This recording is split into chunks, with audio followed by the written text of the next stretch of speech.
Variable information in advanced aircraft analysis does contain suggested values for some variables. Here are a couple examples. The airfoil lift curve slope will have suggested values depending on the airfoil that's being used. You can click on the values and the values will automatically populate in the screen. Another example is the suggested values for the landing gear weight sizing. You can see here there's four coefficients for the Torenbeek equation, and the variable information can be accessed through the workpath.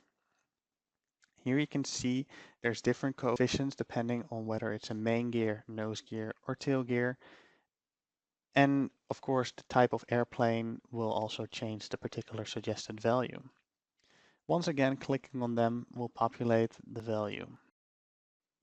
These suggested values can also come into a range. For example, in the propeller-specific fuel consumption, if you open the variable information, you can find the suggested values by clicking on the typical cruise segment specific fuel consumption values.